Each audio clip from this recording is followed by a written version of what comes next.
So this experience was with that same Grim Reaper looking figure that would hover at the end of my bed. You know, it did its thing where I was feeling dread and it was hovering there, probably absorbing, my intensely negative emotions about the experience. Except for at the end of the experience, it didn't disappear.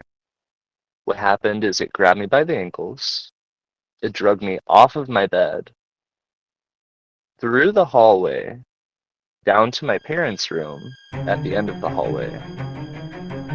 And at the end of my parents' bed, there was a portal. It dragged me through the portal.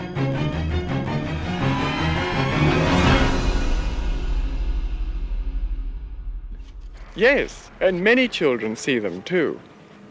About 75% of the world's children today are being born with etheric vision. And when your children talk with people and have daydream playmates, the chances are they are actually speaking to some of these people. Because these angels or angelic forces, or nature spirits as they're often called, will often make themselves seen. And all of a sudden I hear him go, whoa, or, something like that. So I look up, and as I look up, I see this thing. And I said, I've never seen a butterfly like you before. I know that the paranormal is real. Listen. As soon as I spoke to it, it turns around and makes eye contact with me. And then it stands upright. And it was at that moment that I saw it was like an orange light appear above this row of trees. And from this sort of orange light, this thing appeared. Its wings were actually like sycamore leaf shaped. And I started talking to them. I'm like, hi, are y'all the dwarves? And I would hear whispers that would say, hi, yeah, you want to play? And it wasn't just my imagination. And I had told them, I'm like, my dwarves, they like beer, And my dad's like, yeah, sure, your dwarves like beer. And they were holding a conversation, and his beer slid upwards instead of downwards, how the house was tilted. And him and my brothers jumped up.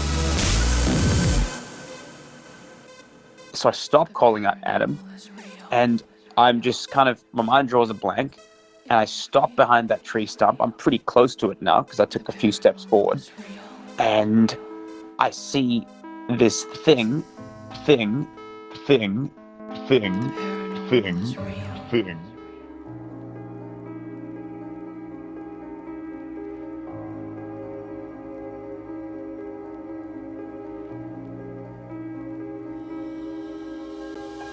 Welcome everybody tonight to Fascinating Fae. And so tonight, I believe we're going to Indiana, or is it Illinois? Which is it tonight? Illinois. Okay, cool. Well, Illinois, and we're going to be talking with Chandran. Chandran, how are you doing here tonight? I'm doing well, Jim. Thanks for asking. How are you? Well, I'm having a great time so far. I'm smiling ear to ear. My brain's all lit up. I get this weird nervousness before doing episodes, and then when I start them, I'm always like, man, I wish I could do 5 of these a week because they just make me feel great to do, because the conversations are so stimulating and the people are so different and interesting.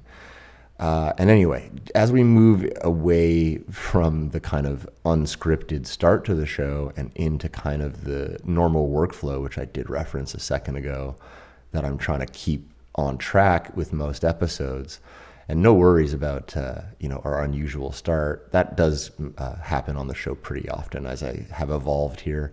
I think sometimes those pre-discussions are relevant in a way that they kind of get included. But here on Fascinating Fae, as you know, as a listener of the show, we are not here to convince anybody of anything. And I say that mostly for the new listeners joining the show all the time, to be reminded, there's a process here in the show about developing trust. I like to tell people that I would sound strange and weird and hard to contextualize if I talked about my own fairy encounter, which, is true. And I have a lot of empathy, therefore, for the people who are going to come on and talk about their stories. And in your case in particular, since we've had a bit of a pre-conversation, I'll say that like that intuition and that draw to talk to me and to come on the show, counterbalanced with your own feeling that like I think you put it, you have the least interesting encounters of anyone you've heard so far. Very self-effacing of you to say that. Very, very humble. But is a person seeing a rose out of season that spectacular, right? You could argue Misty's is pretty boring. That's actually one of the most listened to episodes. So there's truly a lot in the little things. And so don't feel intimidated as we go into this storytelling process around convincing anyone of anything. We're just here to hear what happened in your own words with really no rush and as much context as you feel is necessary.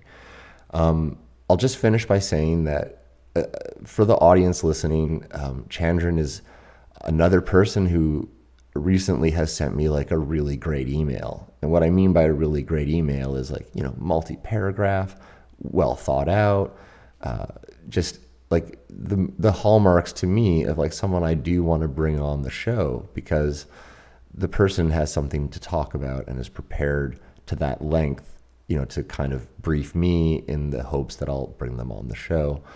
That's a great sign to me that it's going to be a great show to start. So thanks for that. I really appreciate that.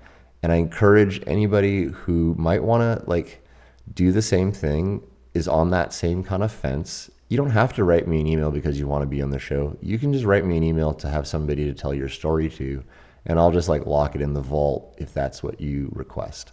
But I still am interested to hear them all, and I can maybe reference them verbally back in these conversations and add meaning or value, even if you don't want to come on. So just wanted to take a second and encourage more of that email stuff prompted by your beautiful email there. Thanks for letting me do that. So let's get into it tonight.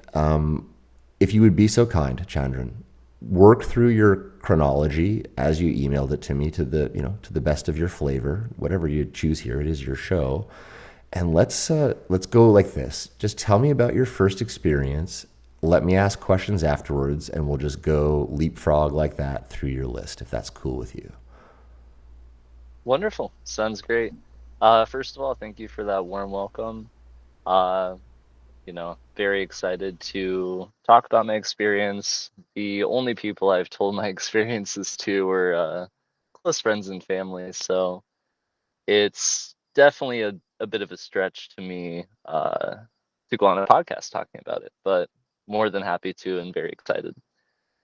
So probably I'm going to try to put them in the order of the earliest ages that I could have been, and I'm going to try to go through them in chronological order, although some of them might be occurring kind of in the same age range, at least for the first three experiences that I'll talk about. Some of these might have been in an overlapping time frame. So just to preface, I'm somebody who, ever since I was little, I've had a deep, abiding, unshakable knowingness that the world is a magical place. And I've strongly believed in, what people would call magic, since I was very, very little. Of course, I'm also a huge Harry Potter nerd. But, for some reason, I've never lost that knowing inside me that there's more to our world than what we can actually, physically see, touch, taste, and smell. Just to preface, I think some of these experiences that I'm going to talk about might be the reason why I feel that way. So the earliest experiences I can remember that I've had with inexplicable phenomenon, things that could be considered paranormal, would have been within the age of 2 to 3, and I remember specifically being in my childhood home and going to sleep at night and seeing these shadowy orbs just kind of float around near my ceiling. There's several occasions where I would see these weave in and out of ceiling fan blades. I, for the most part, they would just kind of bob around the room, almost like you might experience a bat hunting for mosquitoes. I couldn't, you know, tell that it, had any type of purpose, but surely it did. Now, I would go to sleep watching these things, and I wasn't concerned about them at all. I thought that they were natural phenomenon everybody experiences. Didn't think anything of it. Of course, I was too young to have context for it, so why would I think anything of it? And I actually found these things to be quite comforting. The movement of how they would weave around the room, like, basically kind of lulled me to sleep a lot of nights. And when I talk about these shadowy orbs, what I mean is these three-dimensional spherical objects that would have been about probably 4 to 6 inches in diameter, made up out of a substance that the best way I could describe it would be if you had taken a styrofoam ball, like some type of, like, floral design crafting, styrofoam ball, and if you had wrapped it in a black linen fabric and cut all the edges very jaggedly, and then if you were able to put that on like a fishing line and cast it about the room to make it look like it was flying, the way that the cloth would have trailed behind it was exactly what these things looked like when they were in motion. And in fact, they're always in motion. I never saw one not be in motion. But they looked like they were made out of living shadows. They would sort of undulate as they moved, and there would be tendrils, flowing behind it, kind of indicating, that it was interacting with physics, because the way that the tail end of it would be floating would be, of course, in line with how it was traveling through the air. And as I was preparing to, gather my experiences and my memory, in preparation to come onto the show, I also remembered another kind of orb that I would see.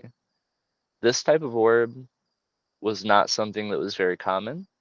I would say I experienced it probably only a handful of times, once in a blue moon kind of thing. But these other orbs that I would see would be these orbs that were essentially, similarly to how your first guest described, they were like soap bubbles, the same diameter, about 4 to 6 inches, except for they were not made out of shadow, they were made out of colored light. Now, it wasn't a colored light that would cast a shadow. It was a faint, sort of dim glow that came from within it. And I remember these orbs specifically being all pastel colors, not very bright, very, very subtle, just faintly, faintly illuminated. And these orbs did have a different behavior than the shadowy orbs that I've seen. These orbs would move around close to the ceiling for the most part, but they didn't move as quickly, and they kind of just tended to float more, almost like you would expect a realistic soap bubble to, how that would move around.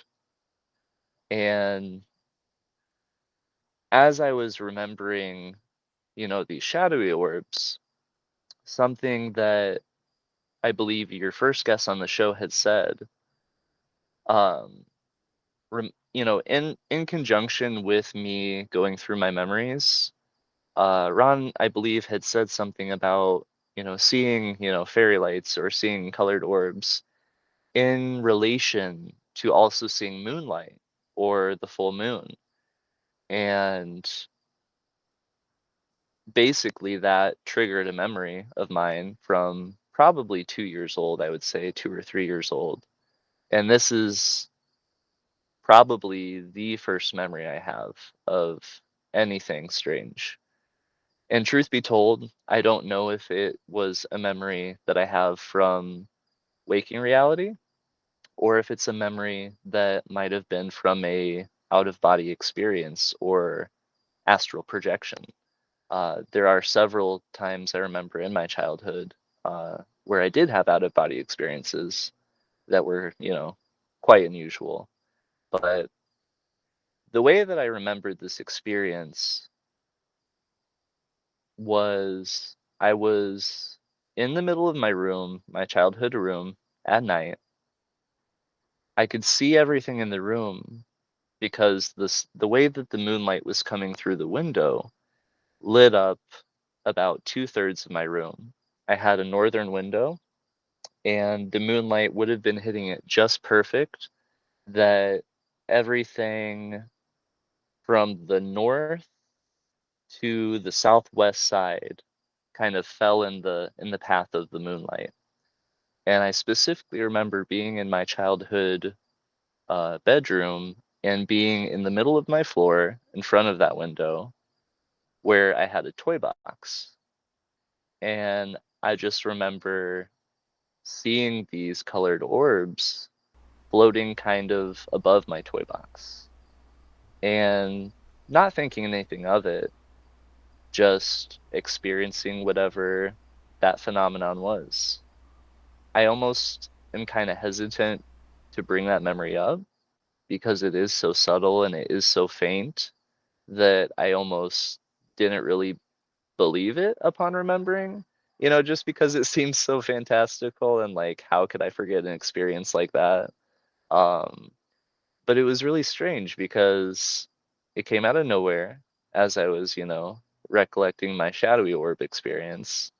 And then when I had remembered that I saw colored orbs too, that's when it kind of hit me. And every time I pull this experience back, I remember the memory of it the same way. Now, there is one other experience where I definitely did have an out of body experience, but the key part is that when I remembered that one, I remembered it being in a dream. This experience, although it seems very dreamlike in its quality, very ethereal, I didn't remember it in the context of it being a dream, for what it's worth. Got it. I'll ask about that in a second. Is it okay with you if I respond to some of the orb discussion you've brought forth here? Absolutely. First of all, Ron, let's just touch base on Ron for a second. I'm glad someone else really listened to Ron because he, first of all, deserves a lot more credit than he gets because he was the first person to come on my show. And, that's like a big step of bravery. He was like, I'm an old man. I can do what I want. And I love that about him, He also, I had to correct the audio on his episode because it was very hard to hear. And he once said to me very casually, sorry that I'm so hard to hear. I'm a reincarnated gnome. Which I've come to understand is probably the, hand on the Bible word of truth with Ron. Basically, just about everything that man has said in his episode has come to bear in the 33 episodes that have played out.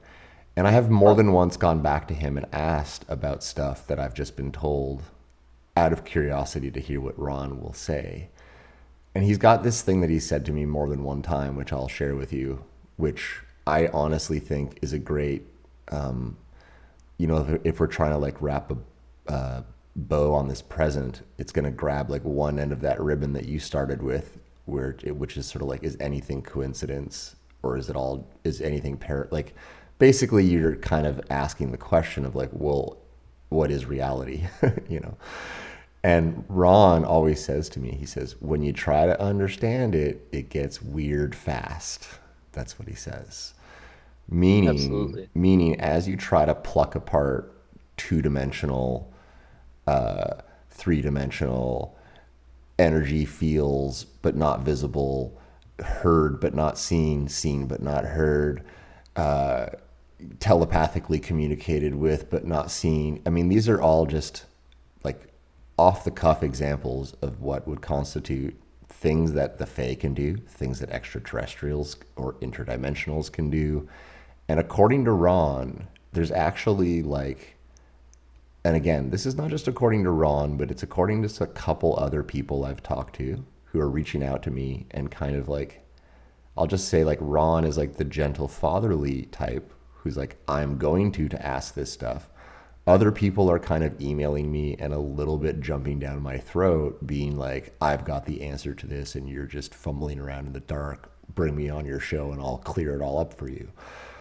Either way, whether it's those kind of dicks doing that or it's Ron who I'm turning to, there's a weird similar narrative that's emerging behind the scenes of Fascinating Fae.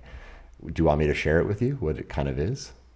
Absolutely. And I don't know if any of this is true, but I'm just telling you what people are telling me.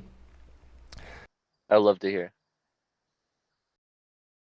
Earth is a few things. I mean, it is a physical place in the solar system, in the galaxy, in the universe, et cetera, et cetera.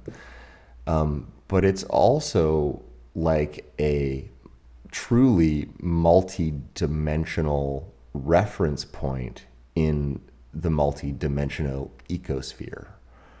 And so the way that we perceive it as human beings in our physical bodies is not the complete picture whatsoever. There is a physicalness to Earth. It's one of the few places, apparently, in all of creation that actually has the type of physicality, locked in physicality that we as human beings are experiencing.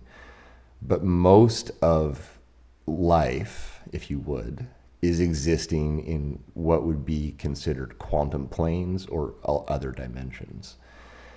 Effectively, like going a little deeper into it, this is just me adding narrative here. I think that like the human understanding of quantum physics as it relates to something, for example, like the fact that light can be in multiple places at one time, and that the particles of light are both a particle and a wave, effectively photons are dual particles and waves, kind of lends itself to some credibility or some baseline framework for which you could follow the bouncing ball, kind of like this. The sun, is a nuclear explosion, pure energy. It's emanating light as one of its energetic byproducts. That light is just basically emanating out in all directions in purity, and is both, hitting the earth as physical particles, because that's the duality, but it's also hitting it as a wavelength. And it's doing that across quantum superpositioning, aka billions of instances of sameness from one thing. So one thing is millions of places at the same time, aka magic. And that in that framework, that ecosphere, that multi-dimensional ecosphere, most of that displaced light, it's the same particle of light, which is the trippy part, that is everywhere at once. When all those different places it goes, it is alive as well. And in some instances, it's the Fae. In some instances, it's interdimensionals, extraterrestrials.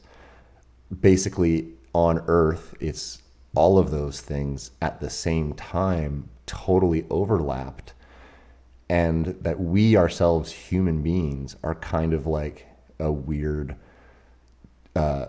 animated light ourselves, but very much stuck in our own day-to-day awareness of it inside our fleshy water-filled human skin bags that we're walking around in. The Fae or these other entities seem to be able to kind of like get to you, communicate with you, heal you, come into your room, touch stuff in the third dimension and move it around. All this stuff because, like you just said, Earth is very magical. And the magic, the underpinning logic or the scientific underpinning of that magic, in my opinion, and kind of confirmed by all these weird people in the background saying the same thing, is that like basically it is magical because quantum physics is starting to understand the mechanism of that magic, which is that it's all just a representation in a way of itself. It's like light cascading outward endlessly, trying to figure itself out by becoming alive in infinite variation. And then why I think those orbs kind of demonstrate physics but not, and why the Fae can kind of like move stuff in your house but also move through the walls, is because it's a lesson in the nature of reality. Like the walls are not there, neither are we. None of it is, and all of it is at the same time. And this is, I mean, I'm getting really philosophical here, and sorry to drop all this, but this is what people keep telling me and what I think is actually unfolding in my brain hosting this show. It's like it is all real. And the idea that we are here ourselves is just as trippy and magical as any of it, bar none. I mean, look out, I can hear the crickets out your mic. I can look out and hear this thunder and lightning. I don't think we're in any less magical of a realm than the Fae are in. I really don't. I agree. I think it's just as crazy magical here, but I think something has gone on with us, and by us I mean human beings, that has caused, or some, it's like imagine you're actually living in type of a pure light hologram, but if you think wrong, you get stuck. It's it's so funny because my buddy Russ always says, man, those Matrix movies are the best documentaries ever. And he's joking about, you know, them being documentaries, but I'm kind of drawing the parallel where it's like in those movies, the reality people find themselves in, which seems like a busy, bustling city, is really a fabrication. That's not true, right? And like in the Matrix movies, the truth is they're actually living underground, etc. But in the case of the analogy I'm trying to draw, the world we're living in with all these taxes and cars and wars and fights is about as untrue as the Matrix type reality. The difference is that we're not living underground.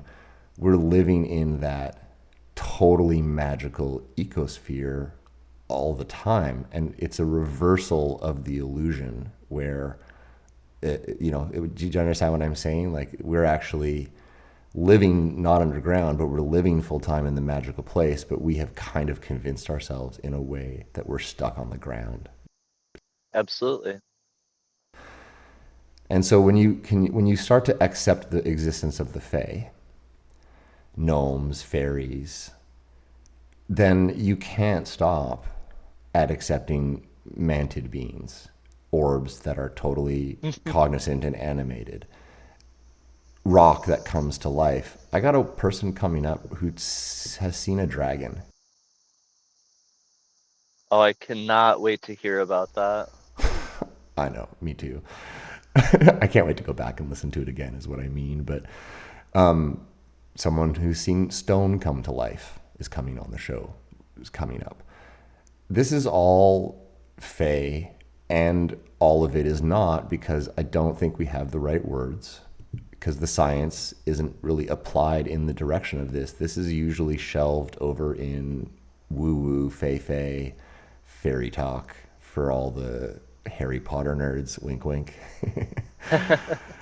Anyway, that's what I think about orbs. I do think that they are kind of a representation, like Ron is saying in his episode, of the entities themselves. He says in the episode too that like he watches them go from orbs to cartoons on the wall and then back to fairies off of the wall, back to orbs, and then he says, "So I know what I was looking at."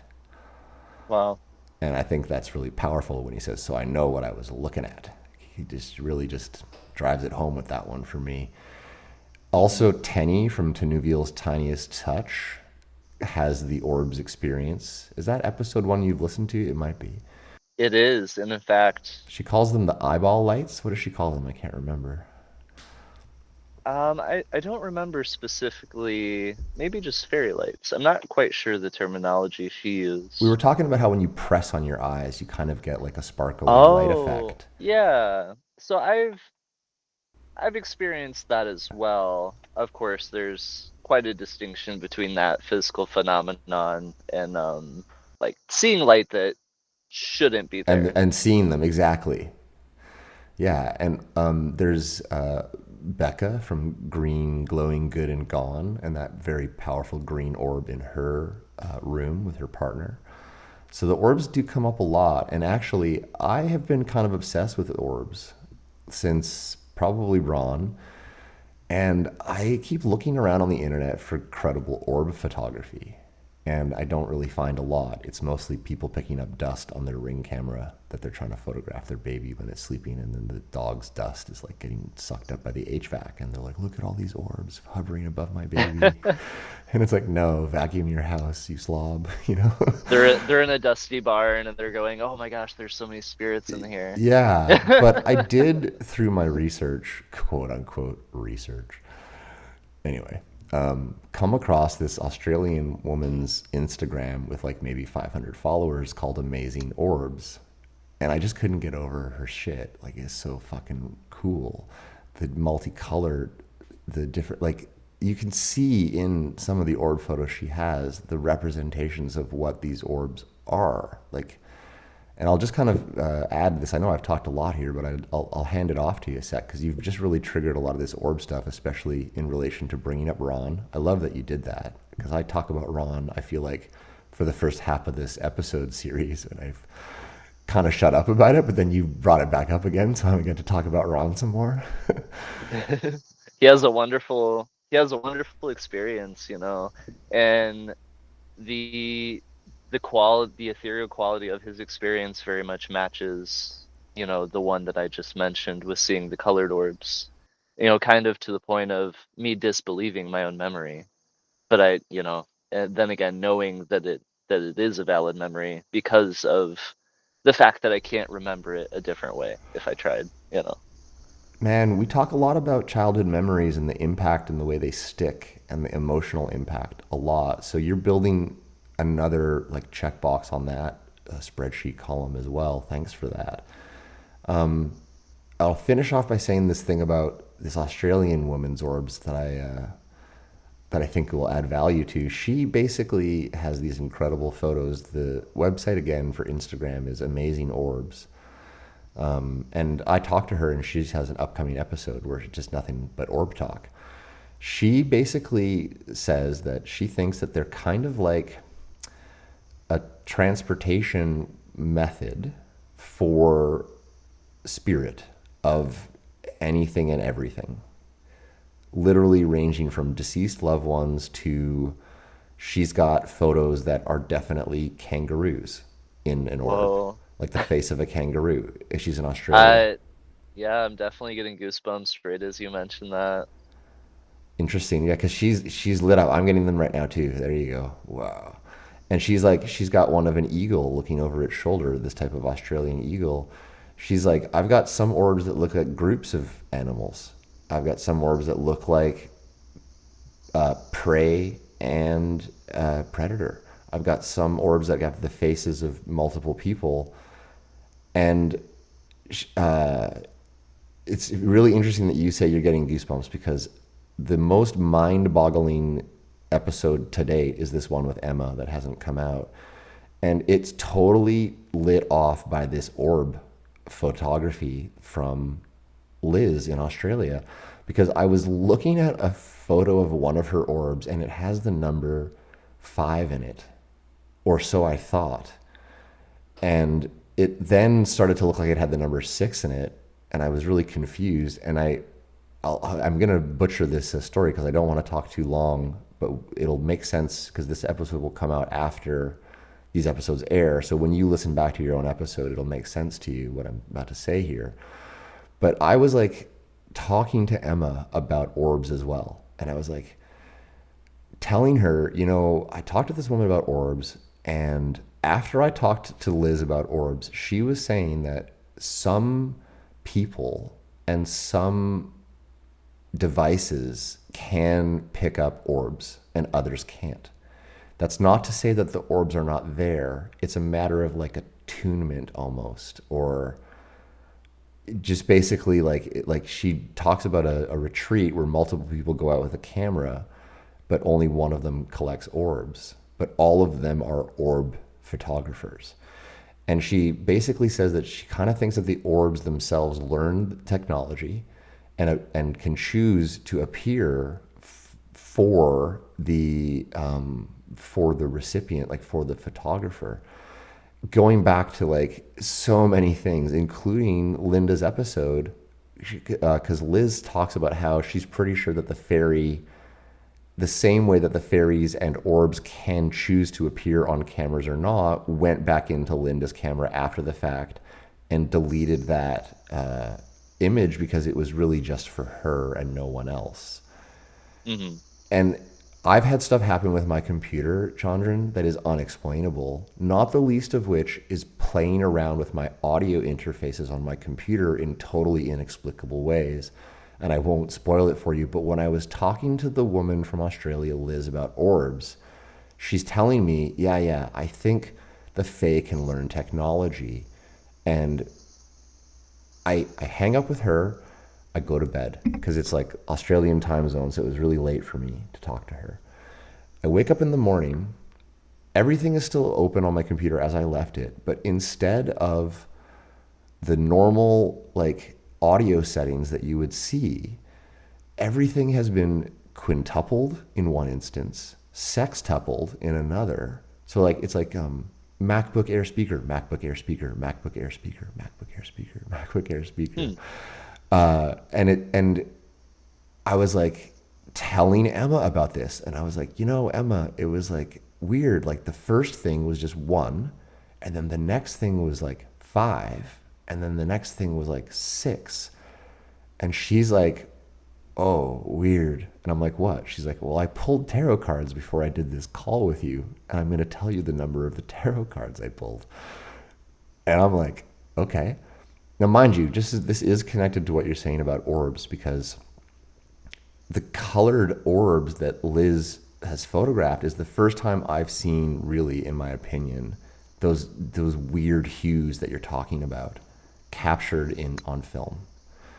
And you should pop over there if you have a chance, even if while we're talking, I don't know if you have 2 devices going or not, but it's just amazing orbs on Instagram. Tell me if some of those look like what you saw. So I'm talking to Emma, and she's like, the 3 cards that I pulled were card number 1, 5, and 6. I'm going to read them to you. I'm like, oh, that's a weird coincidence that the effect on my computer was these numbers. Because I'm telling her, I'm like, yeah, 1 was 1 time, 1 was 5 times, 1 was 6. And she goes, numbers mean something. And I was like, huh. And then she catches herself almost. And she's like, yeah, numbers do mean something. Hold on, let me just read the cards that I pulled. It was 1, 5, and 6. And she goes to read them, and she can't find them. They're out on her counter. She can't find them. She's like live on the discussion with me, looking for them, cannot find them. They're back in the deck, all together in a stack, one in the middle of the deck, back in the box. And she's like, Jim, I had these out, sitting here. I'm just talking with you. I do not understand why they're not here and why they're back in the box. So she goes on to read them to me. And I'll let this episode sequence come out. But then what happens next, and I'm sorry because I don't want to like drop a spoiler for you on like what will possibly be one of the best episodes, but is just something else with the cards then happens again during our conversation. And it is all directly associated with the way that these numerical values were represented in some of Liz's orb photography. And I think that orbs, like she's saying, and I'll shut up here after I'm done all this like free form association, but you're like really good at triggering my brain, my friend. So that's what's happened here. I think that like basically they are a type of transportation mechanism for all of these entities. Liz says that like they're very strong. Orbs are strong. They're physically strong enough to go through dimensions. Ron talks about how this is offline. He doesn't talk about it in his episode, but he says like if you are a pure energy being, you can show up however you want. You can show up as a full-size person. You can, as he says at the end, don't step on that cockroach. Because I can show up as them too. But he says the easiest way to be a pure energy entity is as an orb. Like if you consider like an energy being or an alive form of pure energy having a native form, that Ron says that's what orbs are. And he further says like each person contains an orb, basically. Well, that's very interesting that you say that, Jim, because, nature is supposed to follow the path of least resistance, and nature is supposed to be, it's supposed to follow this model of efficiency. And if you look at how human beings or any being is made, what is the first stage of that? Every being is at first a single-celled organism. So, yeah. Very profound. And in fact, I mean, you could then expand upon that and say that, all we really are after that is just a collection of orbs. you know. And then beyond that, I would go one step further, which is to say, like, if we're talking about animated life, it's all derived of light, all of it. Something had to hit a photosynthetic plant at some point to make a snack for anything else down that line, right? So all living things are, because I mean, like, photons are kind of circular, particles of light are kind of orb-like. Absolutely. Yeah, and so it's orbs hitting orbs, turning into orbs, trying to figure itself out, and then seeing orbs and wondering what the orb is going on. Not to get too much on the side, but I was explaining to my husband the other night, I don't know, maybe it was my intuition talking, but we were talking about time in terms of it not being linear. And I explained, I was like, well, if you think of time as a sphere, that makes the most sense, if time is nonlinear, because in a sphere, there's infinite points along its surface. And therefore, if we live in a multi-dimensional, infinitely expanding universe, it would make sense that time, if it were to be conceptualized as an object, it would be a sphere, because then there is space or room, there's a point along the sphere for every individual occurrence that could ever happen, ever will happen, ever has happened. And in the same way, I think that when you I don't know a lot about physics or fluid dynamics, but if you think about, if you were to want to send something from this dimension into another dimension, the fact that the sphere does have infinite reference points in its surface area, something about that just says to me that the sphere would be the most logical object that would be able to pass between dimensions. This is precisely what Liz says. And she's like, it's like the shape is a type of technology. And it's exactly what you're referring to, too, how nature takes that form of least resistance. That's why cells are round, basically. I mean, also, the world's earliest religions were all pretty much sun worshipping religions, They saw it as a great wheel in the sky. One of the technologies that's got us to where we are today is the invention of the wheel.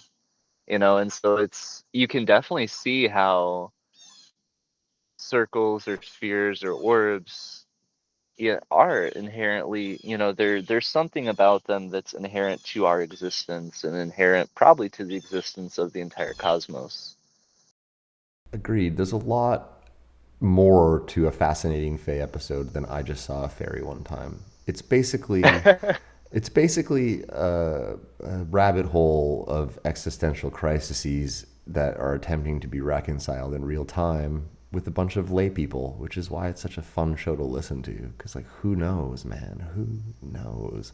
I agree. But you know what? I will say this. All of my kind of intuition or, like, personhood feels like we're closer to the truth than not, in honesty. That's what I actually think. I feel that too. I feel I feel like hopefully we are on the brink of some major discovery, some major breakthrough. The eternal optimist in me wants to believe that, whatever the truth is, whatever reality is, if there are things in hidden realms that are aware of us, but we're not always aware of them. My hope is that, they also want us to succeed, and they hopefully have, our best interest at heart. And, I mean, out of all of the animals, I think that humans suffer the most. And I think that on a certain level, we kind of almost, I don't know. I don't know if we'd be able to define ourselves without suffering. And I think that whatever the key to understanding these things is also going to be the thing that saves us from ourselves. Oh, man. You're extremely profound and articulate communicator. I'm sure everyone listening is going to agree when I thank you for that about yourself, because that's just great to listen to you. I feel so close sometimes to I got it, and then it's like, oh, it just slips away from me, and it's just also, unable to be understood. But here's what I do know for sure, for sure. Objectivity pairs very nicely with fascination. And fascination and objectivity are best friends, actually. They're not mutually exclusive. So if you get on a track in life that lets you be both very objective about what's going on, but just completely fascinated unendingly, hang out there. Please remain. Don't go anywhere else. You know what I mean? There's very few playgrounds that offer those pieces of playground equipment, honestly. Most things are clearly fucking bullshit, and I do mean most things. I agree with that. Almost none of it is linked to truth. So, it both doesn't meet the objectivity or fascination thresholds to me if it's both a lie to begin with, and lie for an intentional reason, meaning it is actually there to keep you from truth. Because what I think, Chandran and I are talking about is like a privileged form of brain space that you get to have when, you folded all the laundry, flossed your teeth, and the bed is made. But in fact, is kind of like you're saying, how we don't know ourselves without suffering. The freedom to me is through that understanding of how to basically transmutate suffering. That's like I'm Buddhist in the sense that, like, I do think Buddha was also objective, also trying to say we are the animals that suffer the most. That's such a beautiful way to put that. What you just said there, how you said that of all the animals, humans suffer the most. That's a really true thing you just said.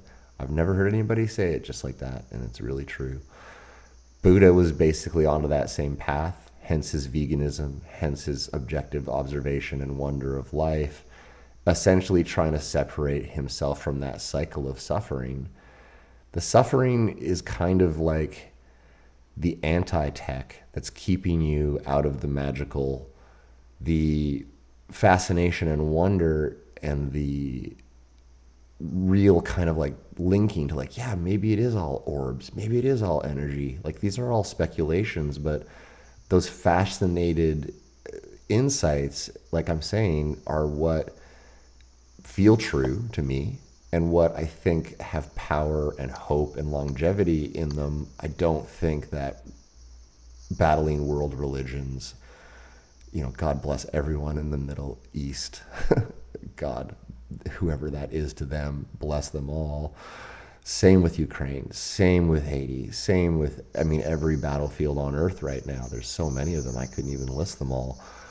That's not what this place is. That's a perversion of this place. That's something that some evil cabal is doing.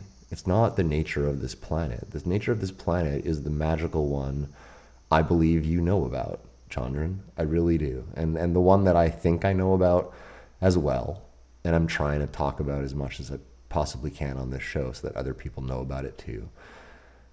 Don't think you live in a world of competing politics and blah, blah, blah. Because, you do, but it's overlaid on all this magic. And if you could just get back to living the magic out instead of living out all the lies, right? That's the problem, is like we've been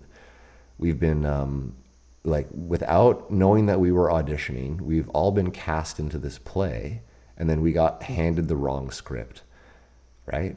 We've been taken from our normal, what should be the play of our lives, which is to make art. Look at that bug. Whoa, look at that animal. Let's go over here. Let's build this cool house. Let's fall in love with that person. Let's go explore over here. Like, human beings can probably and should probably endlessly fascinate themselves with each other. And like, that guy's got vanilla. This guy's got coffee. Whoa, what the heck? That's pancake. What's maple syrup? Like, there's so much trade, art fascination, scientific knowledge fascination. Why are we fighting?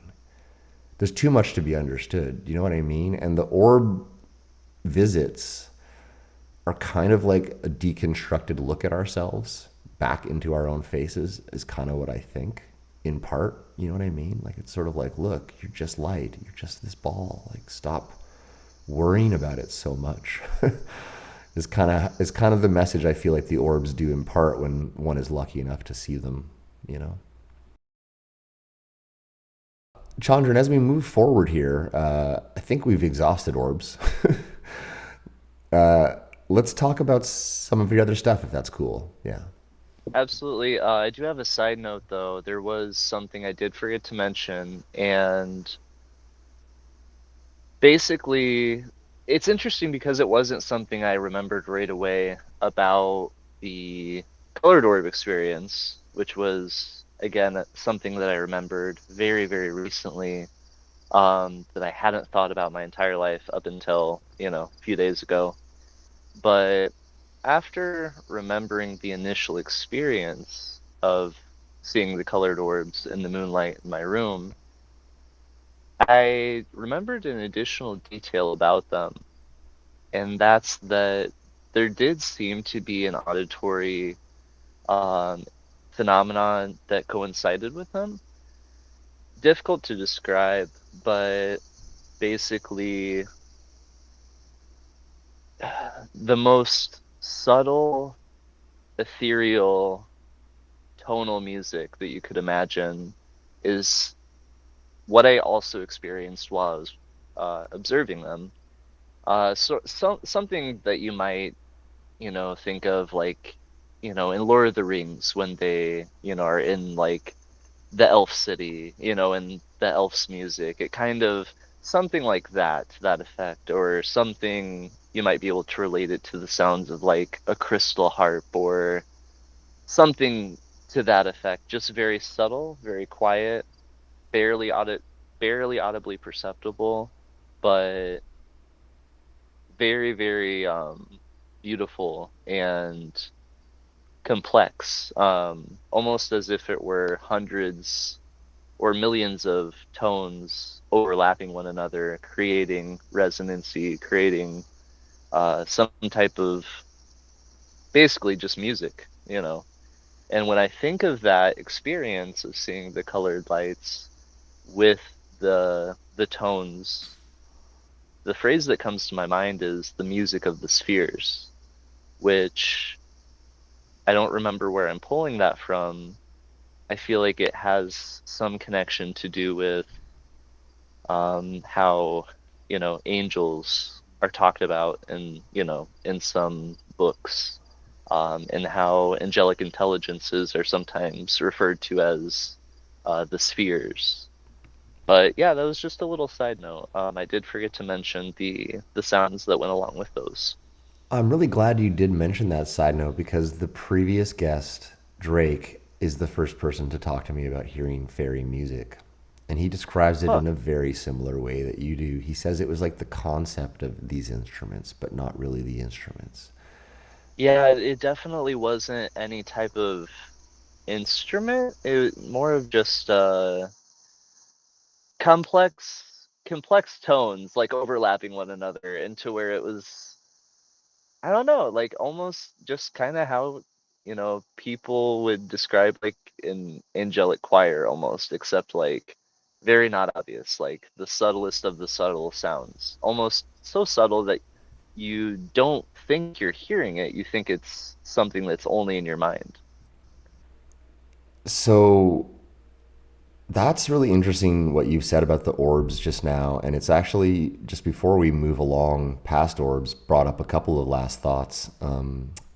There's an episode upcoming that you'll hear where it's called Terrifying, Turbulent, Transformational Texas, featuring Lapis, who describes a banshee. And what's really interesting about the dark, fabric-y type orbs you're describing and the banshee that Lapis describes is the fabric weight moving with physics on both of those entities. And I do think it's really interesting how the Fae kind of participate in physics, but then definitely don't.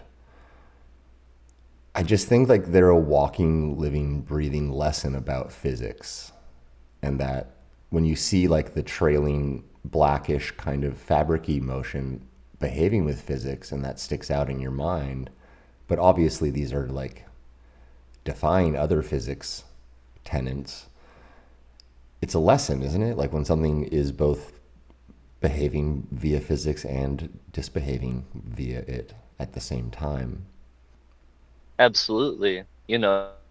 Like you had how photons are able to act as both a wave and a particle. I think that kind of points at, a similar quantum phenomenon on how something can be solid yet not solid at the same time, how it can be affected by seemingly, the fluid dynamics of the atmosphere, but also not affected by other physical things around it. So one example I have of that actually is, just for context, most of the times that I would see these shadowy orbs, they would always be in one particular room in my childhood home.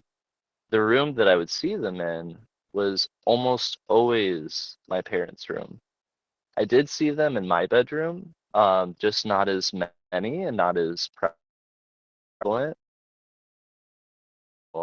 Anytime I had spent the night in my parents' room, whether because I was afraid because of a nightmare or whatever, without fail, every single time I would see them in there. Um, Now, there would be probably 20 to 30 of them, sometimes at the most, otherwise, regularly 10 to 15.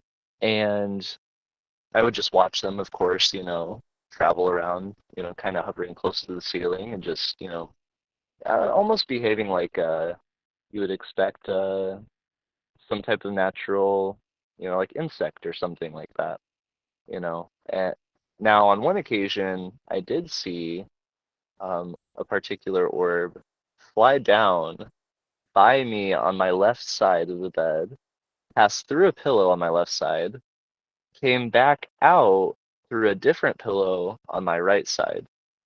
And so that's what I mean by, obviously I saw these things disregarding the laws of physics by passing through physical objects, but yet seemingly still being affected by physics by having that, the motion of its kind of like, I don't know, tail, I guess you would say. being affected by the direction that it was moving in, and so on and so forth. And there is an interest. Oh, I'm sorry. I was just going to say there is an interesting link between the majority of my shadow orb sightings being in that room, and with the story that I will tell in once we get to that point. There's an interesting connection there. I can't wait to hear what that connection is. Yeah, the orb thing really has gotten my brain going, and that's the Fascinating Fae effect. So this is definitely a quality episode because I really am bouncing around on a lot of like upcoming episodes that haven't published, past episodes that have. I kind of think like Ron's got it. They travel in orb form as their native form, and when I'm saying they, I mean pretty much anything that qualifies as an interdimensional can do it, including ourselves. If I go all the way forward 30 plus episodes to Liz, so spin me around. Let's try to pin the tail on the donkey. I kind of think that all things that are quote unquote alive can kind of go orb if they're not full-time orb on some plane of existence anyway. No, I definitely agree. Chandran, this beautiful conversation is totally punctuated by your incredible articulate nature. I just got to thank you for that again. I really mean it. I mean, I do listen to people pretty much full time as a job, and you're just one smart, really well spoken, great communicator, and thanks for that. Listen, I'm gonna do the compliment sandwich thing. So, compliment, compliment. Now, can I have another fairy story, please? Absolutely. All right. Um, so my first. That was my first little dips into unknown, is seeing the shadow and light orbs. Now, again, not sure if this constitutes as a story about the Fae, but one thing I need to mention in terms of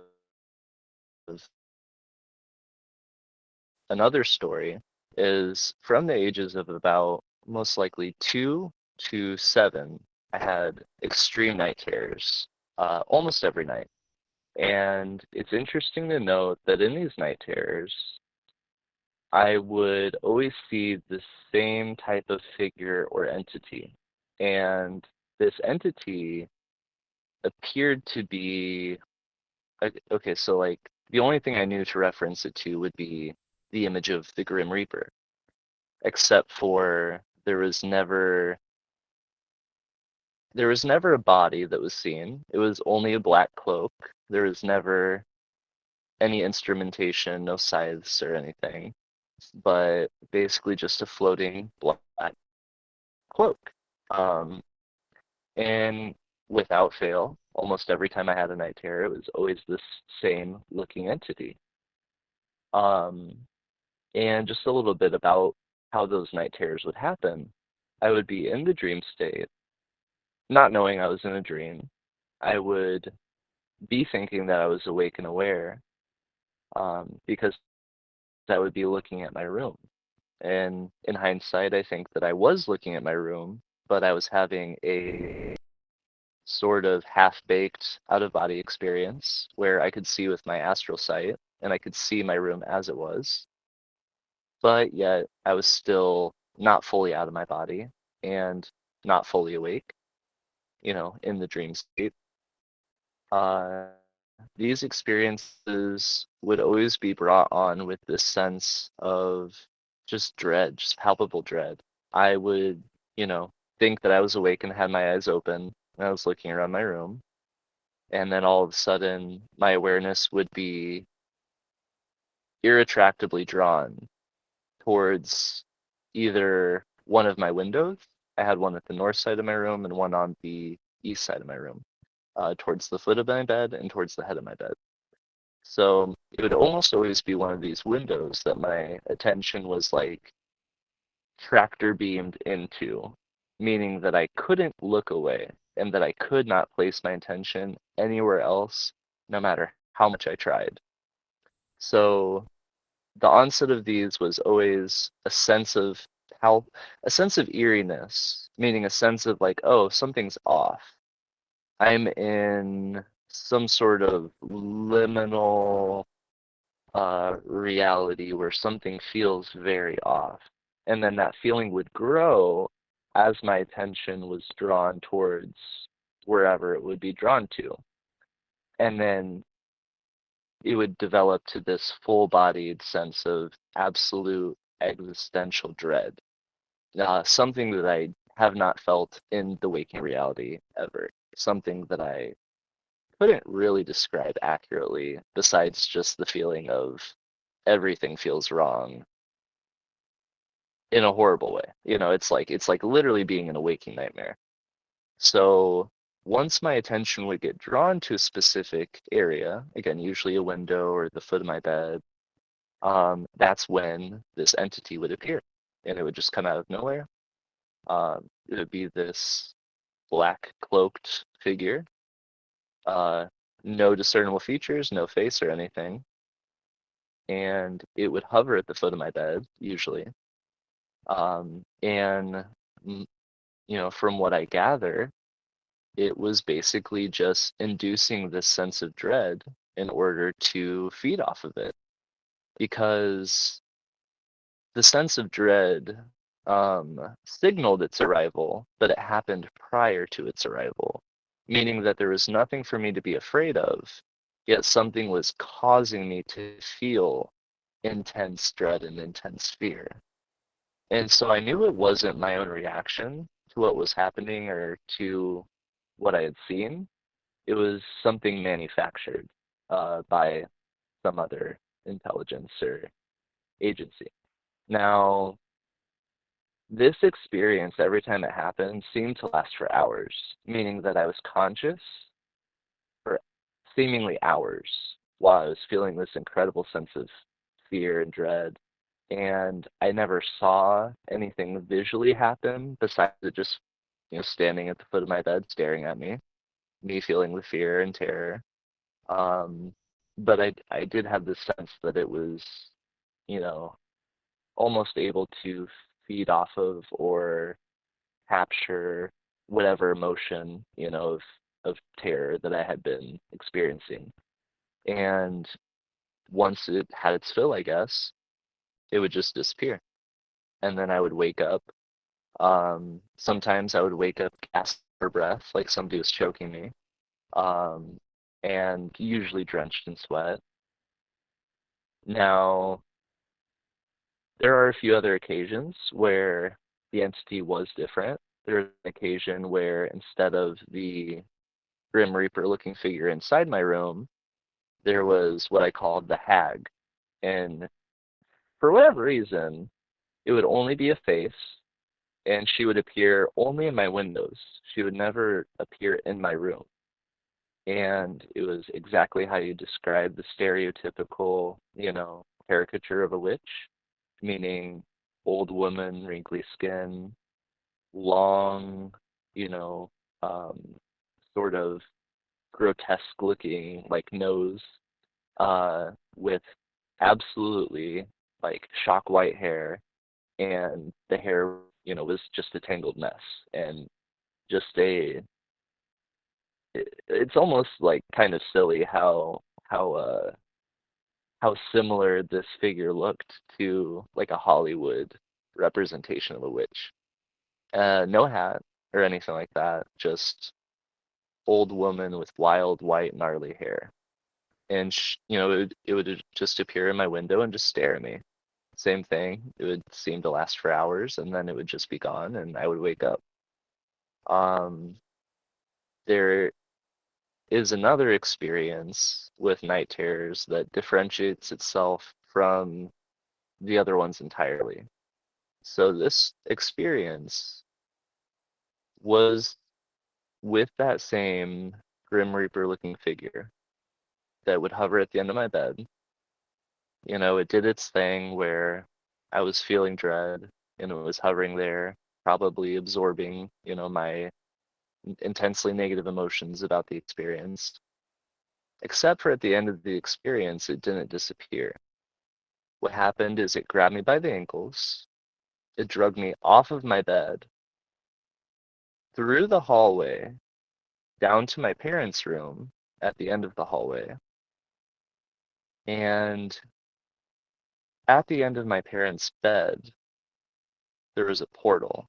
It dragged me through the portal, and as soon as I went through, I woke up. And that was the most terrifying, like, realistic experience I ever had in terms of the night terror. I felt that I could actually feel, like, hands on me, grabbing me. I felt that I could actually feel the friction of carpet moving underneath me. And, the interesting part is that, for some reason it took me into a portal in my parents' room, the same room where where I had been seeing all of these like shadowy orbs flying around. This is fascinating to me, and a few things definitely come up. I see now where the association with Frozen Wolf's episode was derived, and I have some questions. Can I ask some questions first? Would that be all right with you? Absolutely. This is an incredibly captivating story that you've just told, and so I'm just going to collect my thoughts. To draw a phrase from your intro there. Okay. About how old are you approximately? Again, I just want to make sure I've got it right.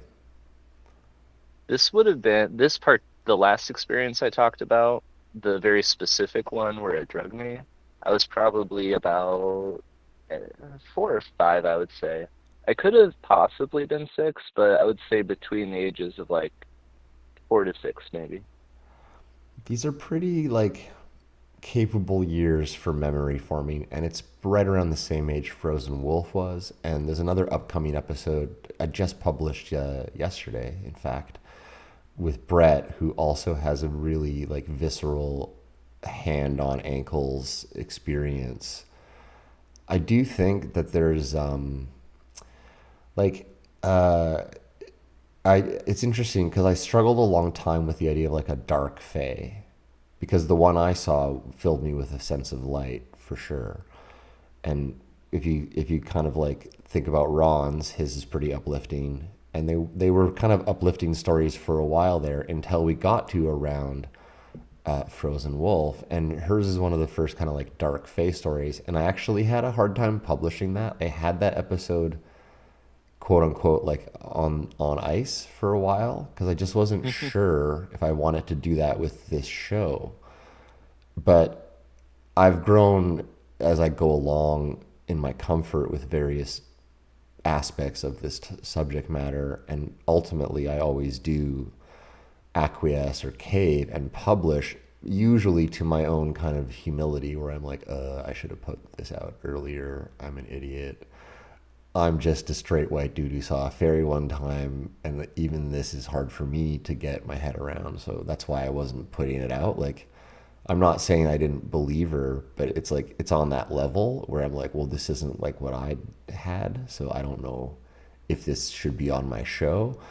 But since then, I've really learned that it's actually all very much like, whether it's a ghost, whether it's Fae, whether it's the Grim Reaper itself, whether it's XYZ, they're all kind of like much of what we're talking about today, embodying their entityhood through the mechanisms of similarity. Like, I'll just paraphrase by saying, like, maybe when you die, your soul can become a ghost because it was always just a spirit anyway. Maybe a spirit that's been around for 60,000 years since the dawn of life on planet Earth can shapeshift and bop between dimensions because it's just a way more evolved type of the same thing. But we're all just basically representations of these types of things. And so for that to be the bouncing ball that we're kind of following, or the rabbit hole we're going down, I think that like Earth is, like you're saying, way more magical.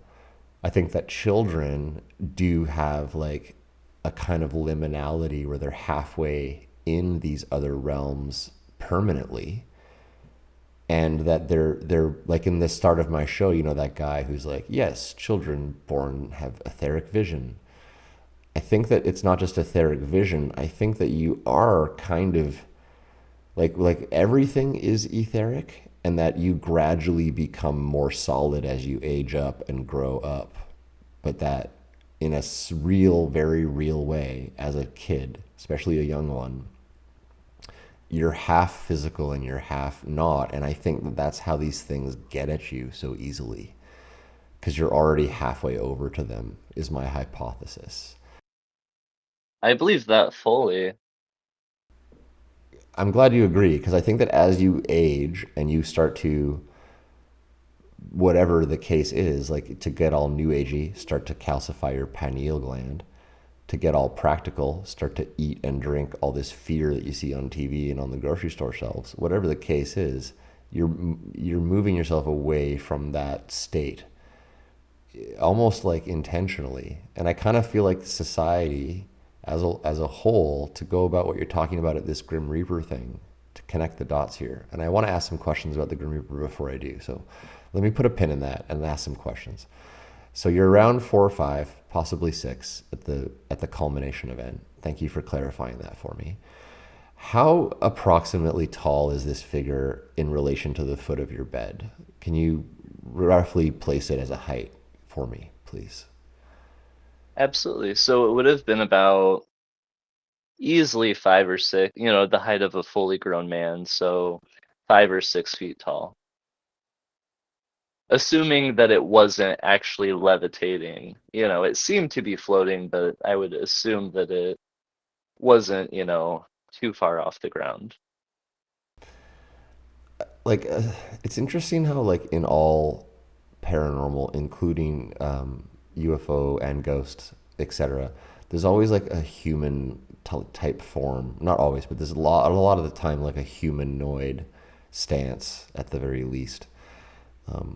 I think that something like about that shape of like eyes forward, hands, feet, it's something very like, whether it's a true representation of a human or a spiritual representation of a human, there's something about that form that is very like throughout all types of entities. And you see it like, you know, aliens tend to be in that upright type of stance, gods, all things from like mythology. It seems that like there's a lot of upright walking entities around, not the least of which is this one at the end of your bed. I'll tell you something that I haven't published as I get to these as I get to finish these couple of questions. Do you remember a color of the cloak at all? That's another question I was curious about, and it's okay if you don't remember any of these details. By the way, Chandran. It was all pure black. Every time I saw it, it was always black. And it's interesting because it didn't have the same moving quality as like the shadowy orbs that I had seen. So it was like more of a static like garment, you know, how you would traditionally think of that. It was, you know, the whatever it was wearing itself was not really moving much besides like, you know, Yeah, I got you. Yeah, it wasn't. It doesn't sound like it was doing much motion either. correct, yeah. Yeah. So, when your vision would get affixed on one of these window points at the foot or head of your bed, would the entity appear through the window, or would it just essentially appear at the foot of your bed as kind of like a linear flow from, okay, my attention's on this window, my attention's on this window, and then boom, it's at the end of your bed? Or would you see it come through in any way? No, so that was probably that was probably on me for how I described it. So my main point is that at the onset of these experiences, my attention would always be drawn to a specific place in my room, and wherever my attention was drawn to was always where the entity appeared. Um, and so in this case, whenever it was the Grim Reaper type figure, it was always the end of my bed where my attention was drawn to. Whereas with like the hag figure that I saw, it was always a window. But the hag figure, I don't remember happening more than once. So it was only in that case where um, the hag appeared that my attention was drawn to the window. Actually, as you clarify for me, I realize it's not on you how you described it. It's on me for a little failure of effective listening there, because I actually do recall you made the delineation between those two story points, and I conflated them. My apologies. I'm hard on myself. I'm hard on myself if I don't listen correctly, because, as you mentioned, these stories sometimes are getting told to me, and maybe sometimes only to me. Especially maybe sometimes only to me and other family members. So I do want to listen as best I can. Okay, I think I've got a pretty clear picture of this thing in my mind. Here's what I wanted to say that I didn't publish and I haven't really talked about on the show. It's kind of interesting because it sort of semi fits with what Ron talked about, and which I talked too much about during your episode earlier, which is what this multidimensional soup really is, which is it's inhabited by extraterrestrials, but the extraterrestrials themselves are also nuanced around, like some are physical, some are interdimensional.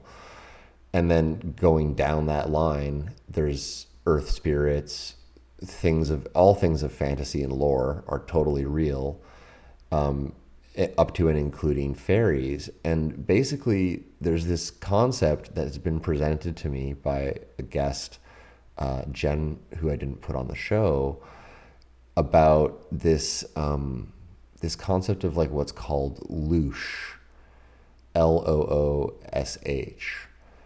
Loosh being, in effect, a type of fear food for an entity class that is hungry for it, much like you're describing this thing absorbing and keeping you in terror, in effect, in order to quote unquote like eat it, to absorb it, to consume it. And that if you allow for the idea that much of reality, and there's big parentheses around reality there, is a representation, because like physical things are physical, but they have an energetic component to them, to be sure. So something is both physical and energetic. Even something as simple as like a meal, like prepared lovingly, the same ingredients prepared with anger, it's two different meals, even though it's the same stuff. So that's an example of how like things are physical and energetic at the same time. A pretty crude example, but you get the idea. Basically, she's saying that there's a large class of negative entity that she calls archons in her particular yet to be aired, probably never to be aired episode, that feed on loosh. And that most of the war, all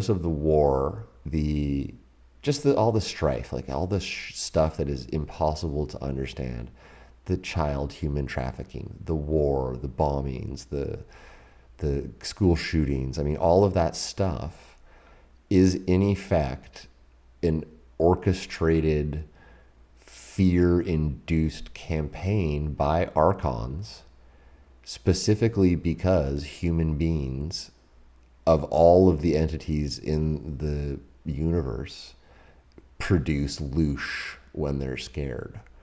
And that these archons have corrupted Earth to turn it into a loosh factory, and they basically live just outside the atmosphere and are literally terrorizing the inhabitants of Earth, all of them, not just the humans, but all of them, which is the ecological crisis, as I give it voice, basically to harvest loosh, this type of energetic off-gassing from terrorized living things.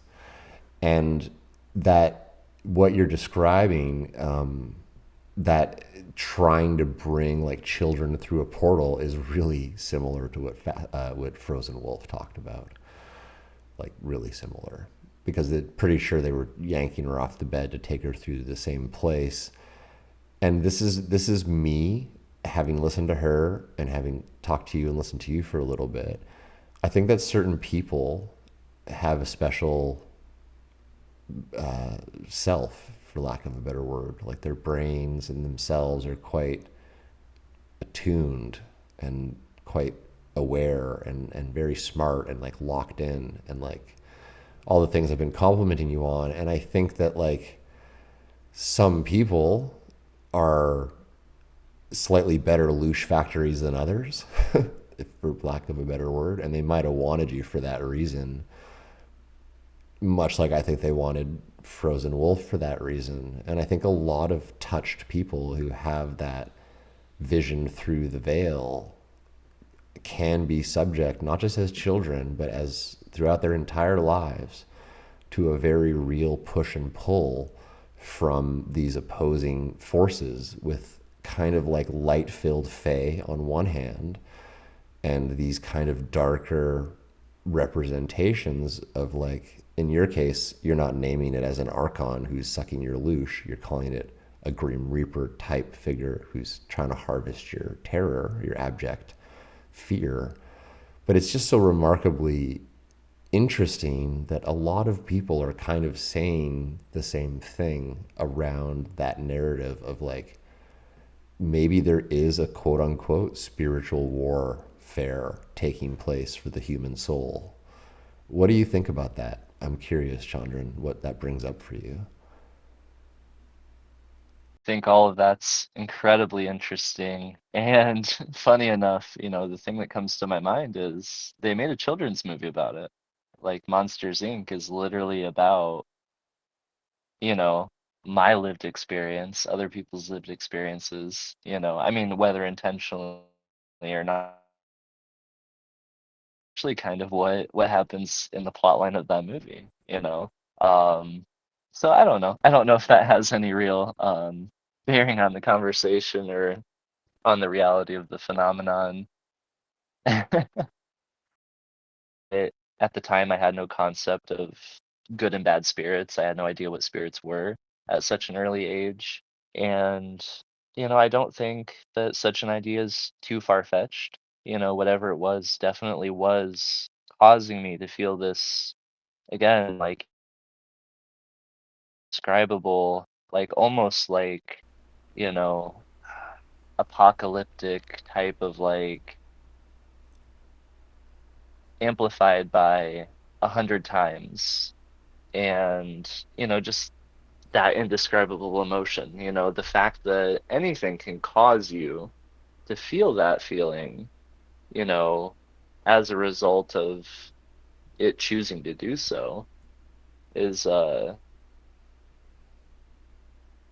boggling to me. So I think that there must be a reason to it. And, in Buddhism, for instance, there is known as hungus, which I don't think it might not necessarily be intended to be literal, but it could have been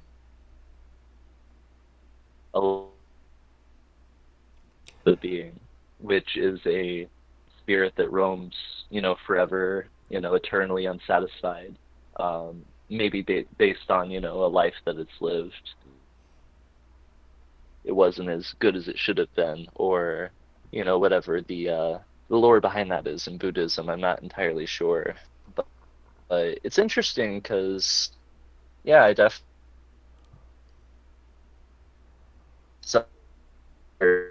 and something people still experience today.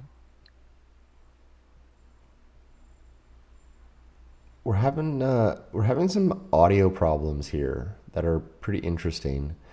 I wonder to what extent they're brought on by the way that we're talking about these darker forces. Just as a thought experiment, let's shift gears to another story. I'm gonna guess that the audio will clear up as soon as we do. Yeah, Is that okay with you? absolutely. In fact, it seems to already be back in sync. All right. Totally upon acknowledgement and moving forward. And by the way, that is not an uncommon occurrence when talking about darker fae. They get right in the muck on the gears of the audio whenever it's happening. Interesting. And we're perfectly back to clarity, and that happened real time for the audience listening. I do think that the Fae are quite aware when episodes are getting laid down. And so I'll just leave it there. Thanks, guys, for letting the flow get back to normal. So, Chandran, please, if you would be so kind, my friend. You've been so generous so far. I feel almost guilty asking for more, but I do know there's a few more things that we can cover here tonight as we move along. So, if you would be so kind, my friend. This experience I'm about to tell you was the most vivid out of any of the paranormal experiences I've ever had in my life, even to date. And it is the one that stands out the most strongly. Now, like my first experience with the colored lights, this experience was actually a memory that came back to me around the age of 12, well, 13, 14, I would say. Uh, One afternoon, I was watching Ghost Adventures with Zach Bagan. I've got my own thoughts and feelings about the show and that individual now, but suffice it to say that, I was basically listening along to the show, watching it, and they had mentioned something I'd never heard of before, which was the concept of a shadow being. The moment that they said that and were talking about it, I had an instant flashback, very vividly, of an experience I had when I was most likely 5, 6. Now, in this experience, it would have been summertime. I remember the way that the sunlight came through my window. I remember exactly how my room looked, and it would have been about 4 or 5 p.m. based on the sun's position in the sky. It would have been a little bit past its midpoint. And again, this was mid to late summer, so it was right around 4 or 5 p.m., so broad daylight. And in this experience, I'm sitting in my room and I'm playing with a single Yu-Gi-Oh card. The Yu-Gi-Oh card that I was playing with, I remember very explicitly. It's the Judge. Now, there is an interesting anomaly where I'm remembering the art on this card looking different than it actually looks now in real life, but not sure if it has much significance besides, I might just be misremembering the exact art on the card.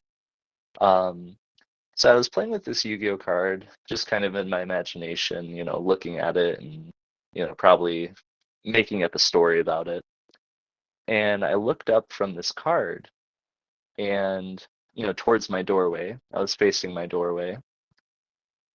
And I see basically this, the only way to describe it is a shadow person, about 5 or 6 feet tall, moving from left to right, stopping in front of my doorway and then turning its head to look at me. When it turned its head to look at me, I could tell that it had eyes. And the way that I remember it is there just being empty space, like two little circles of empty space where its eyes were. Either that or it it could have been illumined or it could have been like some type of like white light coming through, but I really just remember it as empty space. If you look up shadow person on Google and you go through the images, it's exactly like all those images where it's just two white circles.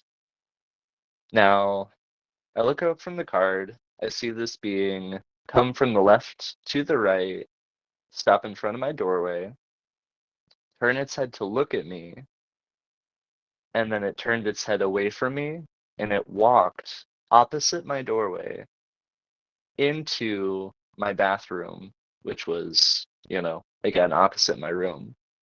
And then that was it. And this whole encounter, this whole experience probably lasted 15 to 20 seconds.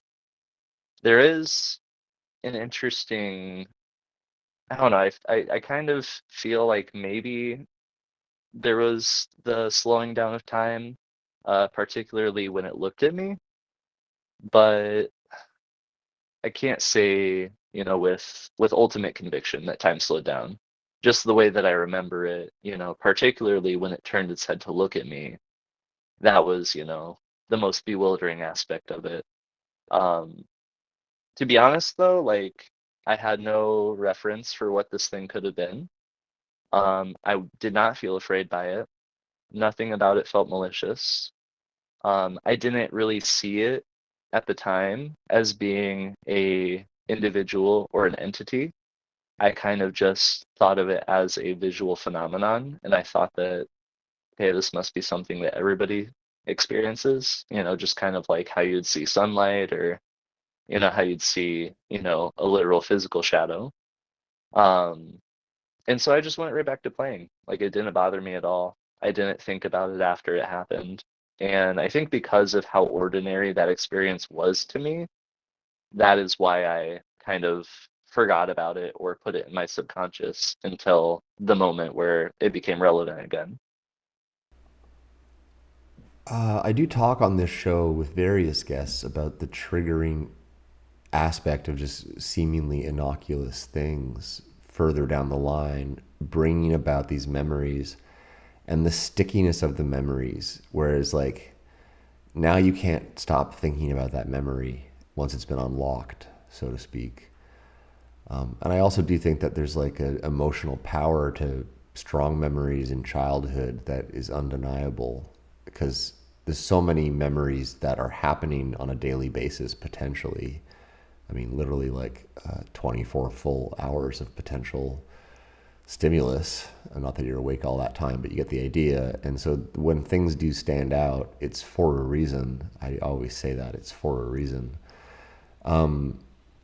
About how tall was this shadow person would be a question that I have, if that's okay to ask. Absolutely. It was about 5 or 6 feet tall. So again, the same height as the Grim Reaper looking figure, except for I'm sorry, I forgot to mention, totally the characteristics of this thing.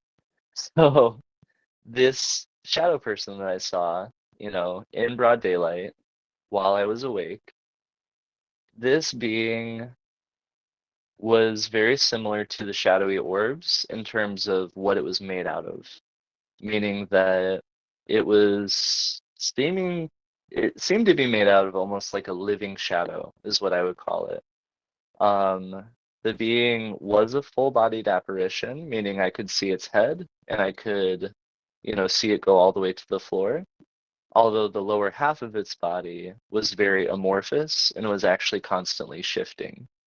The entire substance that this being was made out of was actually constantly moving and constantly shifting and undulating.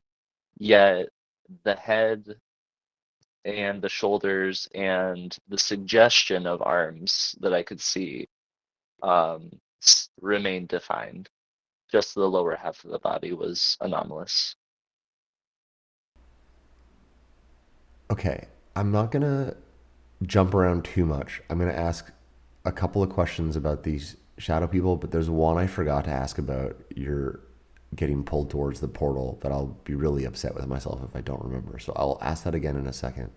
Was this shadow figure tied to, I guess what I'm asking is like, if I'm making a shadow puppet with my hand of like a butterfly, right, for example, there needs to be a light source. There needs to be my hand in front of the light source. And clearly this butterfly shadow puppet that I'm making is on the wall. And I can move that butterfly shadow puppet all around the room, but it's always on the wall. It's always on the wall. Was this shadow figure stuck to surfaces or was it out from being on the wall? No, it was three-dimensional. And in fact, the way the light was coming into my room, it was impossible for a shadow to be cast like where it was. Um, so yeah, it was not attached to a wall. It wasn't two-dimensional, very three-dimensional.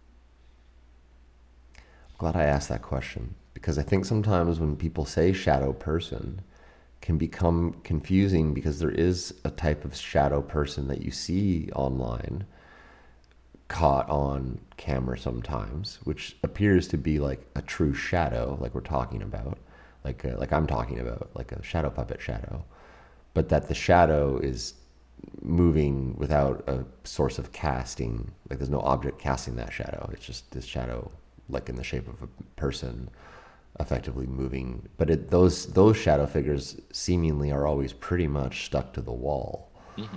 which makes you wonder: is it just a visual phenomena? Now, not to bounce around too much, because I'll get back to shadow person and his eyes in a second. This thing that I needed to ask about when you were getting dragged by the Grim Reaper figure, the single stand-up memory of the grouping. It's so you're getting pulled down the hall towards your parents' room, and then you said it was pulling you into a portal, and you woke up. Yep. Where were you when you woke up? Well, I woke up in my bed, so I woke up in, the same place that I had, laid down in. Um, so yeah, physically I woke up in my bed, but when I was getting dragged, I was, having an out-of-body experience essentially, is the way that I see it. The second question that I needed to ask was, you mentioned kind of like a more heavy prevalence of the darker orb figures in that room, and then the you yourself drew the corollary between that and the portal being there. Do you think that the portal had something to do with your parents? Apologize if that's an insensitive question, or do you think it was like part of the house in that room, something predating your occupation as a family? I'm not really sure. This past week I actually did look up the house and because I was curious about it and I, hadn't really done any research into the area. The house was built in 1915 and we lived there from when I was born, so 1995 until right about 2000 or 2001. And no, it must have been no, it must have been right around 2002 because I turned 8 just after we had moved out. Um, so I am unaware of, previous owners. I'm unaware of anything that might have happened in the house. I did try to look it up, but wasn't able to find if anybody had passed away in the house or if any acts of violence occurred there or anything like that. Um, it is interesting because, it's I don't know how much necessarily I want to say about it, but basically, by the time I was born, um, my parents, I don't think were doing well in their marriage. And although I had a very happy childhood, there definitely was probably a lot of negative energy in that household. Particularly, obviously, if you have a married couple that's not doing so well in their marriage, you could see how the concentration of negative energy might be, in the shared room. So that's one way I think of it, is perhaps their unhappiness drew those spirits there. Either that, I was gonna say, yeah, I appreciate you speculating in that way about the nature of the relationship. And I ask, as I said, apologize if that's an insensitive question.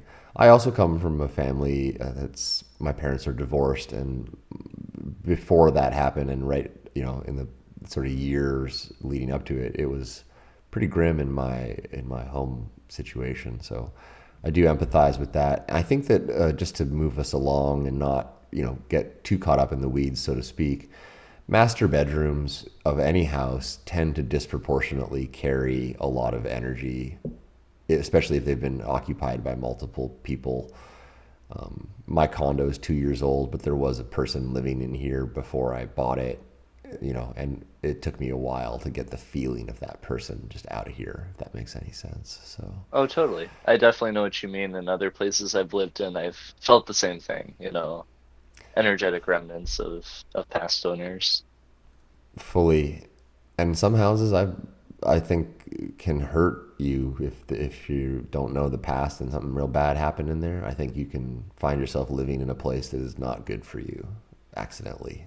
Absolutely. So, it's a case of like, the chicken or the egg, which one came first? I don't know if it was these situations and relationships going on in the house that attracted the negative beings there potentially, or if it was a case of there was just a portal there already, and they found some type of food source. Do you recall any appearance details of the portal itself? The only thing, and this isn't a vivid memory, so I kind of excluded my mention of it, but I remember it being like swirling, so like kind of spiraling. And moving, like it had its own kind of like, you know, living plasmatic type of like, thing going on. I remember it being red. And it's interesting if it was the color red, because that's the color that's, usually associated with like anger, rage, kind of more base emotions. And it's also the most visible color on the light spectrum. Interesting. Very interesting insights. I used to because worn many hats in my life. I used to do graphic design a little bit. It's part of the reason I am so handy at making art and the website for the show. And color wheels are really fascinating. Like if you look up a corporate color wheel and you see which corporations are red, which are blue. Red corporations are ones like Coca-Cola, Tylenol. There's a bunch that come to mind that are really like, but it's also weird because it gets sinister fast, but then it also goes like right back around to be like, oh, it's the color of love, it's the color of Valentine's Day, it's the color of passion, it's the color of sex. So colors can be a lot of things, and there's no direct corollary to one color and one emotion, which is one of the beautiful things about color and the use of color as it relates to art.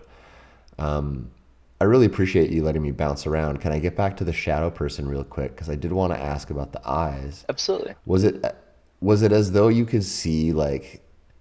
So I'm getting the sense that the shadow person, at least partially from an opacity perspective, was obscuring what was around it, meaning it had a physicality like any other object. You can't see past or through other objects. But these holes in the eyes, could you kind of see like what was on the other side of the room through the eye holes? I'm just curious.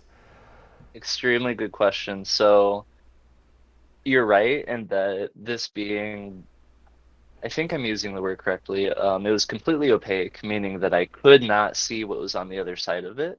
It was that dense, that thick, that it was pure black. It was as close to what you'd call like the Vanta black as possible. And I know that somebody else on your show had mentioned, seeing a very different looking thing, but in the same color. But yeah, it was the blackest black you can imagine. I could not see through to what was on the other side of this thing. It was broad daylight, and it was obscuring my view of anything beyond it. Um, Now the eyes is where it gets kind of tricky. I don't have specific, like I can't say for sure that it was just empty space where the eyes were. It's just that I knew that there were eyes there based on how it looked. So I can't for sure say whether it was like there was a light being emitted, or whether it was, just you know, again, it could have been that there were just holes there and that gave the impression of eyes. I don't have a specific memory on that. I want to lean towards that it was just kind of empty space, but yet I don't know. I don't know. It's difficult because I don't remember being able to see through and see anything on the other side of it. And I feel like it was white. Like I feel like I don't know. I feel like the eyes were just pure white, but not in the sense of it like being like a brilliant like white light. More or less just I don't know. I would say like I would say it probably wasn't see-through where the eyes were. It probably, definitely had some sort of uh, like I don't know, I just remember it being white basically. But I guess in my mind I thought of it as being, you know, maybe the whole being is solid except for where its eyes were. There's holes there. Yeah, I really appreciate you digging into the memory banks for that particular detail. My honest answer is I just don't know, to be real about it.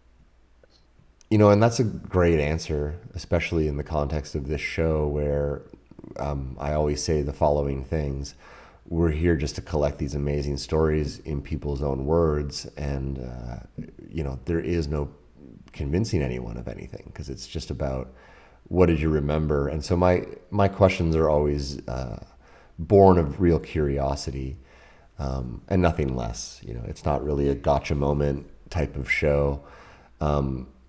And so, I ask just because I've never seen one up close myself, but my intuition around it is kind of like a matte white, or almost like the way that yin and yang have a contrasting effect. That Venta Black was Maddie from Argentinian Amazement. To just quickly duck back over to Ron, I did ask Ron about that after I interviewed Maddie. I was like, "Do you think this was a fairy?" And Ron's like, "Oh yeah." And he was saying, how you saw one, Jim, that was like brilliant light, and it like all the light like totally filled all the space. And I was like, yeah. He's like, the opposite's true too. They exist as totally absorb all light black. And I was like, oh. It is like the yin and yang symbol, oddly. Like there's almost like an opposite to the brightly illuminated fairies, which is these totally absent of light fairy and type. And so like, again, is what you saw a fairy? Is what I saw a fairy? Even the mind doesn't really have a clear answer.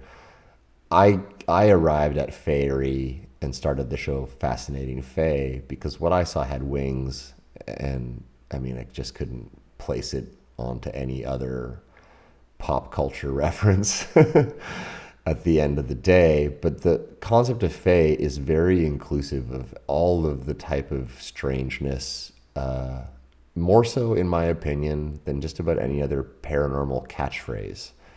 I don't think that all of the strangeness is all ghosts. I don't think that all of the strangeness is all aliens. I don't think all of the strangeness is all blah, blah, blah. But if you were to try to throw one word around it to catch it all, it's kind of all fae, isn't it?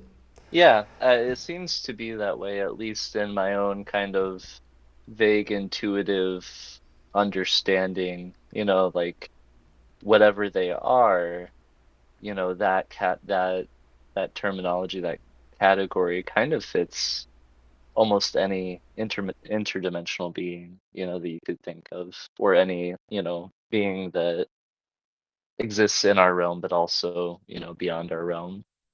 I do want to say that, if I do want to say that the eyes, I remember him being white for sure. Like like I think you said it perfectly, kind of like the yin and yang effect, meaning it was kind of like a matte white, not anything that was like a light per se, but yeah, I just remember, yeah, basically it turning, looking at me, didn't realizing, not realizing that it had eyes until the point where it looks up at me. By the way, it was kind of slightly hunched over, um, not dramatically, but almost as if it were like looking at the ground, as it were walking in front of my door, and then it turns and looks up at me. Do you think it saw you, saw it? Oh, I definitely think that it saw me and knew that I could see it. So, in my experience of it, even when it looked at me, I didn't think of it as a person. I didn't think of it as a being.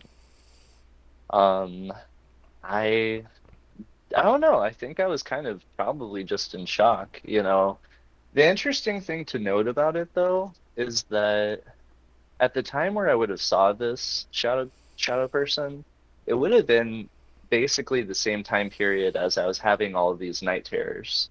And not Hmm. once was I scared, or not once did I think that, oh my God, this was the being for my night terror.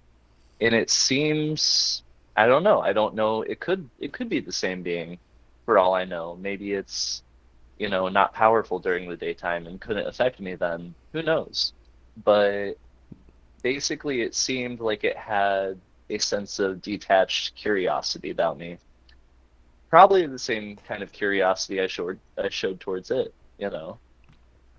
It it feels, and I wasn't there. I certainly wasn't there in your childhood home, but it feels to me like they're different entities on some level.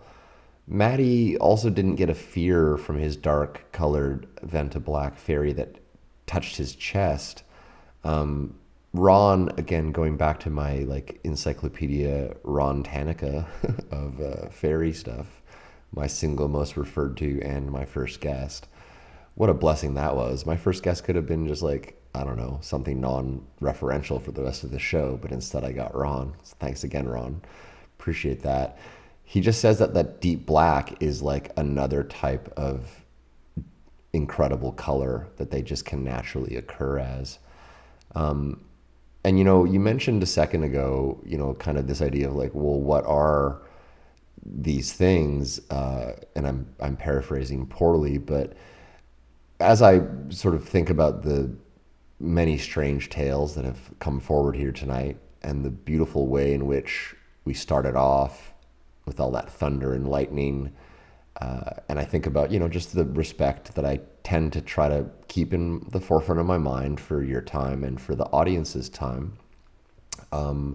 If it's okay with you, I'll move towards some of my conclusion questions here on the show, starting with my favorite one to ask all of the guests that do come on Fascinating Fae. And I mean, we've talked about it a good deal here tonight, and I really do appreciate, as I go to kind of caveat this question, Chandran, that you've in your own reluctance not necessarily said, "Can I assign this as Fae or not?" I do think it qualifies, and I think that this conversation certainly belongs here for more than one reason. So, I asked this question just to really collect your thoughts in a succinct way, not necessarily needing you to relate it back to your own stuff, but you can think about other episodes you've heard, other thoughts you've had around this type of multidimensional soup slash paranormal slash magical world that we're in. It all factors into what I'm hoping, comes through in your answer. And my question is really just a pretty simple yet loaded one. What do you think is going on here? What do you think fairies are? I think that what the Fae are just different classes of beings and organisms that inhabit our universe, as natural as, trees or cats or humans. I think that the hallmark of these types of beings is that they express their multidimensionality in a very obvious way. And it seems to be that they're very skilled at consciously maneuvering between planes of existence. Um, I think that they're as varied as we are. I think that there probably exists, Fey beings with positive intentions towards humans and negative intentions towards humans. The majority of them probably don't care about us, because why would you? We're in an incredibly vast universe, and so naturally, just like how some humans are interested in studying ants, there will be some that are interested in studying us and learning about us. But really, I think that, they're beings with lives and personalities and perhaps families. And I think that whatever category we attempt to put them in, they will continually try to show us that they cannot be categorized. Now, there was something that I forgot to mention about my shadow person that's pretty crucial detail. I just want to mention it here if that's okay. Um, and this is actually one of the main details that I had in connection with what Frozen Wolf had talked about in her experience. So the shadow person that I saw had a pointed head, meaning that it looked almost like it were wearing like a tall, conical, like witches or wizards hat, except for I couldn't necessarily see a brim of the hat. It just looked like the shadow being's head was, coming to a point. And I guess like being that young and having my only reference be, fantasy through Harry Potter and witches and wizards, I did think of it in terms of it being like a witch's hat when I saw it. Um, I've searched online for other people that might have seen shadow people with pointed heads, and I've never heard of anybody ever saying that they've seen any spirit being with a pointed head, or wearing a pointed hat, even until, Frozen Wolf's experience, which, despite the differences in our experience, that was kind of an interesting similarity. And I don't know if it has significance to it or not, but that is a detail I left out that I would like to mention. Oh, well, thank you for recalling that detail. It's actually very interesting. I'm trying to think, and I don't think I've really heard of the pointed hat as much as I would have expected. And it's true, the two of you really do stand out in that detail, both you and Frozen Wolf, in your story recollections. Also, your answer about what the Fae are is a great answer. I agree with almost everything you said there, including the fact that they're kind of like individuals with individual selves and their own individual interests and therefore individual agendas. And one of the things about this show that I hope never resolves is in fact what they are, because that means I'll get to 1,000 episodes and it'll still be interesting. Right. But outside of my own, selfish desires to be podcasting for the next 10 years on this subject matter, figuring it out as we started is actually possible, but won't mean a true understanding. You know what I mean? Like, it's like the same way that the collision of the science of today, quantum physics, with the magic of yesteryear, folklore and miracles, and all seems to kind of collide and shake hands, not collide and bounce apart from one another. Quantum superpositioning and the quantum nature of biology is a pretty good baseline for understanding just about every miraculous ongoing that's ever been talked about throughout all of human history. It's weird for me because I actually look at every single thing, everything, as a spiritual object these days. It's the worst. It's like from my toothpaste to my shoes to the path outside. I'm so like transformed by this entire process. I think of myself as an energy being, even though I'm physical. And then I think like, well, what am I eating? Does it have good energy or bad energy? What am I about to go do? Does that have good energy or bad energy? Where does the path out my door lead to? Who's coming down that path? It's just sometimes is so Fae related that I can't deny it. And other times is so pedestrian that I wonder if I'm fooling myself. And I think that the easiest way to reconcile this all, and I say this to you, because I feel like this is a conversation for you and I, as much as it's one that other people are listening to. I just think you're a smart dude, and I kind of like to think I'm a smart dude too. And I think that like this physicsy stuff can sometimes feel intimidating to people. So, not to like scare off anybody who's here from like a fantasy perspective, right? But I actually agree with what you're saying about their skilled nature of ingress and outgress of the multidimensional plane. They're like gurus and we're like little ants is a great way to put it. Like we're just so low on the totem pole of our understanding of this all. That's why it feels so weird to us. It's because we're juveniles with regards to our understanding. And that's why I say like 1,000 episodes in, I hope it isn't ever resolved, because I don't want human beings in our current shitty nature to have the keys to something as powerful as what the Fae seem to be capable of. I don't want human beings going through walls, reading people's hearts. That's better reserved for the Fae. Whether they're good or evil, let them keep that capacity for the moment, is my perspective, because it's far too dangerous of a tool to put in the hands of us reckless human beings.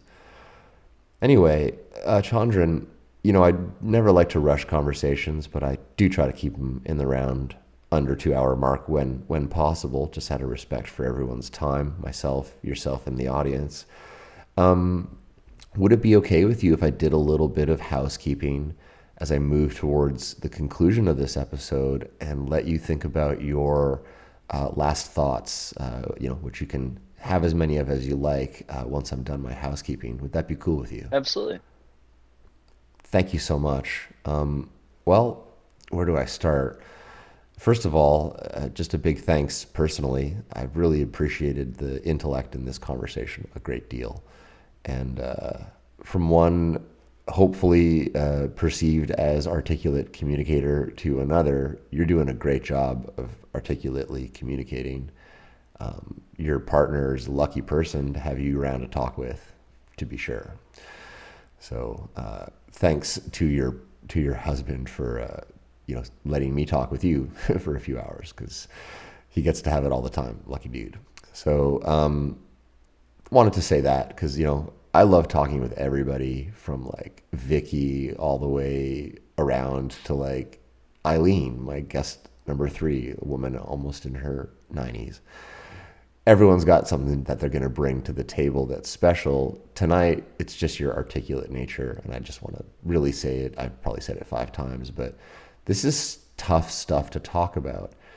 It takes bravery just to get to the table, but then it's hard, I think, for everyone who does come on, even though I say all the time, we're not here to convince anyone of anything. I say that every episode. I do still think people bear that pressure. And when somebody can be as articulate as you can, it does the job for everyone who maybe isn't as good with words. So thanks for doing that for everybody who's sharing those same thoughts and wish they could say them as clearly as you have tonight. That's my compliment sandwich complete now, and so my housekeeping is nearly done. If you have had some encounters that you're not sure qualify as a Fae encounter, or ones that you're definitely sure qualify as like full-blown fairy, that's a fairy, no doubt about it, and you'd like to be on the show, the email address to do that is encounters@fascinatingfae.com. The website, fascinatingfae.com, is getting better and better all the time, especially the review section. Pop on over there and take a look at the fascinating reviews. Those are almost as interesting as episodes at this point, in my opinion. There's getting to be close to 100 of them up there. And then there's liner notes and stuff that go along with the show, but nothing else. There's nothing for sale. The show is free and will remain so until it seems like it's a good idea to do something else with it. With all that said, I'd just like to really extend a gigantic thanks on behalf of all of the human and non-human listeners that are tuning in to Fascinating Fae here tonight. I know all of you could listen to whatever the heck you want, and you're choosing to listen to this show. So thanks a lot for our guest tonight, Chandran, for being here on behalf of all those human and non-human listeners, because they would not have this incredible thought-provoking set of stories were you not here. So thank you for that, my friend. I sincerely appreciate you being here. Thank you, Jim, for all of your kind words. I was pretty nervous about, coming on and talking on the podcast, but you made the experience extremely comfortable. The conversation just flowed naturally, and we hit many wonderful like synchronistic moments, I think. And I really appreciate what you're doing with the podcast. I think that it's making a huge difference in terms of connecting people with other people who've had experiences similar to their own. It certainly made me recontextualize all of my paranormal experiences none of which I thought might have been Fae related. And now, still not sure, but more than likely, there is some sort of crossover. There is some sort of connection to the Fae world that I just didn't realize or see before. And so yeah, thank you for doing this show and for being brave enough to put yourself out there and to collect these experiences. And I hope that through the collection of all of these experiences, we can start to create a lexicon or terminology about these kinds of encounters and maybe be able to classify them more and maybe be able to do some science about it, and then hopefully one day it won't all be so mysterious. But yeah, thank you so much for having me on the show. I'm honored.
Found out today that I was born in the cold.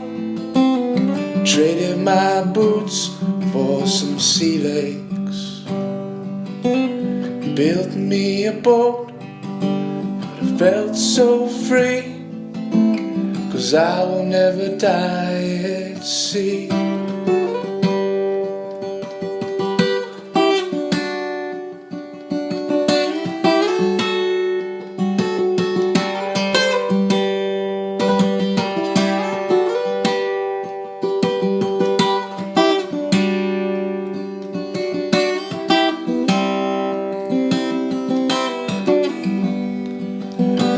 Went to the storm, to the wind and the rain, danced with the waves, they were giants.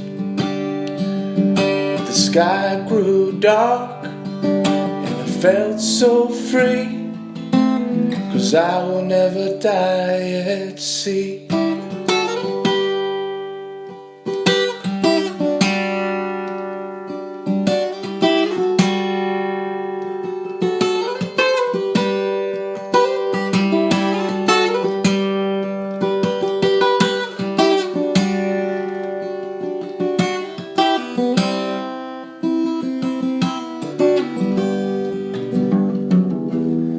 And the ocean receives me, I'm cradled and safe, and she's holding me easy. I'm right here in my place. Yeah, the ocean receives me, cradled and safe, and she's holding me easy. I'm right here in my place. I'm right here in my place.